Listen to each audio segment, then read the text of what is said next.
आमिर लियाकत के इंतकाल के बाद तूबा की ट्रोलिंग क्यों? पाकिस्तान की उभरती हुई अदाकारा और मरहूम आमिर लियाकत हुसैन की साबका अहलिया सैयदा तूबा अनवर ने शोबिज़ इंडस्ट्री में आने और खुद पर होने वाली सोशल मीडिया ट्रोलिंग से मुताल्लिक खामोशी तोड़ दी। एक इंटरव्यू में सैयद तूबा ने बताया कि शादी से पहले ही वो शोबिज़ इंडस्ट्री से मुंसलिक थीं और बतौर प्रोड्यूसर काम कर रही थीं। 18 साल की उम्र से ही शोबिज़ में काम का आगाज़ कर दिया था, तहम अदाकारी में शादी के 2 साल बाद कदम रखा। उन्होंने कहा कि शादी के 2 साल गुजर जाने के बाद सोचा कि क्यों ना जिंदगी में कुछ नया किया जाए।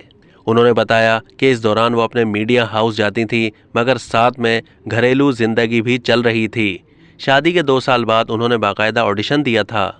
अदाकारा ने आमिर लियाकत के इंतकाल के बाद खुद पर होने वाली ट्रोलिंग के बारे में कहा कि हम अपनी ज़िंदगी में शायद बहुत सारे लोगों को पसंद नहीं करते, लेकिन अगर आप अपने नापसंदीदा शख्स के लिए सोशल मीडिया पर कुछ मनफी लिखते हैं तो इसका मतलब ये है कि आप खुद ही मनफी शख्सियत के मालिक हैं।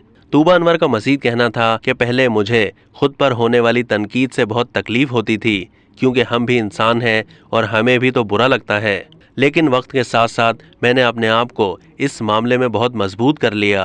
तनकीद और नफरत एक आग है जिसमें आप मवाद डालते रहेंगे तो वो भड़कती रहेगी, ये कभी भी ख़त्म नहीं होगी, और मैं नहीं चाहती कि मैं अपने ज़ाती मामलात को एक सर्कस बनाऊं। अब तक के लिए इतना ही। मज़ीद मालूमात के लिए डेली जंग के यूट्यूब चैनल को सब्सक्राइब कीजिए।